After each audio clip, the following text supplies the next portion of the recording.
This is going to be my new video on installing the Comma3X in an F150. I have a video out. It's been out for over a year, and in that video it was the first time I had installed it, and so there were some ramblings and incorrect information in the first part of the video that if you didn't finish the video you could get something wrong. It also included a lot of information about the software, which is incredibly outdated. So this is going to be a standalone video just for installing the Comma3X in a 2021 to 2023 Ford F150, 2022 to 2024 F150 Lightning, or a 2022 to 2024 Ford Expedition. They're all the exact same installation process. Now, the first thing you're going to do is you're going to want to mount your device up on the windshield below the rear view mirror. You need to do this first because you need time to let the mount cure. Now, I'm using a sliding dock, and I will put a link to this in the description. There are other quick release docks available. I know Jantech Engineering makes one, and some of the people on the forum sell a magnetic one. So you just need to figure out what kind of mounting you want to use. You can use the stock Comma mount, which is a fixed mount that you just stick onto the windshield, or you can use a sliding mount. It doesn't matter, but you want to go ahead and get that mounted, and you want to make sure it's centered up with your rear view mirror. And you want to, make sure that you want it to sit right below the rear view mirror when you've got it in place. Once you've got your mount up, it's time to start hooking up the cables. So the first thing you have to do is remove this cover around the rear view mirror, and it just pulls straight down with your fingers and pops out of the way. The next thing you have to do is get your A-pillar trim cover off.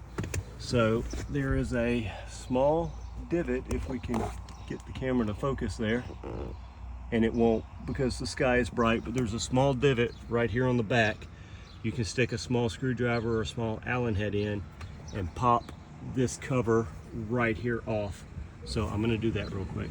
Once you've got the cover off, it's two 10mm bolts. I can see the other one under there. Yeah.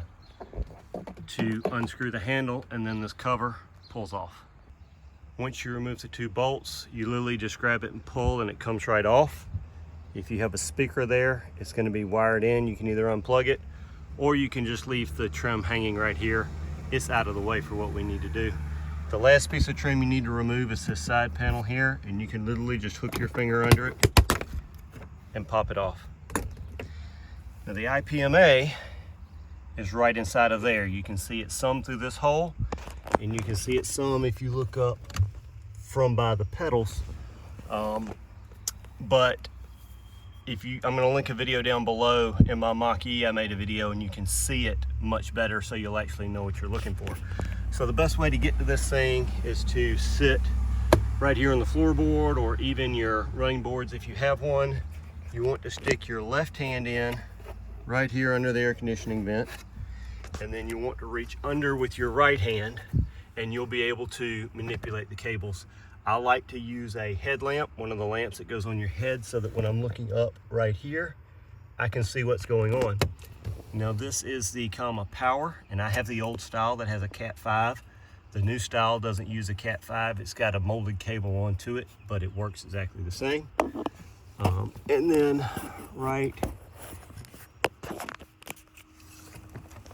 here, if we can get the camera to focus, right here, it looks like an amplifier. It's got a lot of fins on it, is our IPMA. And we're looking for the black plug, which is the second plug up. Now, look at my video on the Q4 harness install to understand exactly how to unplug the cable from the IPMA, plug it into the harness, and then plug the harness in. Once you get the harness connected like it was in that video, then you have to route your USB cable, the USB-C cable that Comma sends. So you want to bring it up. You can see mine comes right here under the dash, and then gets behind this weather stripping here, and then it comes up and routes in behind the trim panel. You want to make sure you keep it behind your airbag here. You want to keep it on the top side closer to the glass. You can see mine's right there.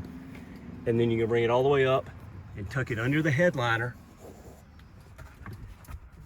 and bring it all the way under the headliner till you get to the rearview mirror, and then you're going to bring it out here.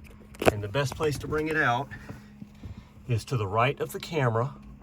Right here, there's a place where one of the tabs sticks in. Stick it right there, and then bring it down to the left of the sensor here, and it comes out. Now, if you're going to use a sliding dock, you can take the long cable and put it, or any kind of quick release dock, and put the long cable directly into your quick release dock and close everything back up. If you're not going to use a quick release dock, if you're going to use Comma's stock cables, what they do is they send you the long USB that you'll run up here, and then they send you a short USB which has a 90-degree angle on it, and then a coupler.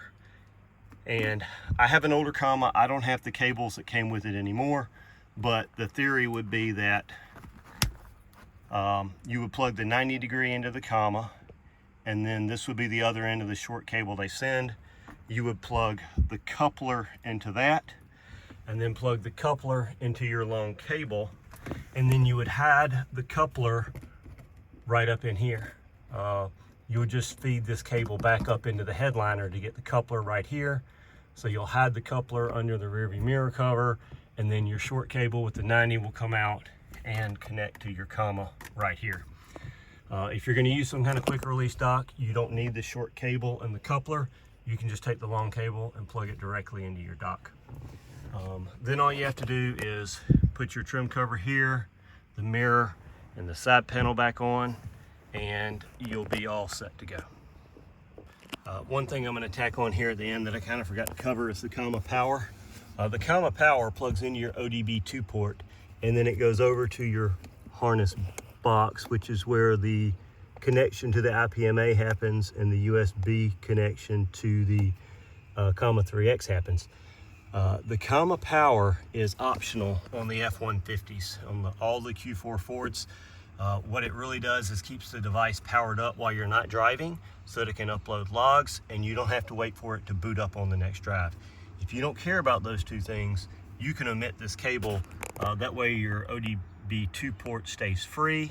And you know, if you've got the newer one, I've only got a 6-inch Cat5 cable here because the ODB2 port and the Comma harness are side by side. But if you've got the new style, the V3 from Comma, you're going to have a 10-foot cable to coil up here and hide somewhere in your footwell. So a lot of people have been omitting that cable, and it's not a problem.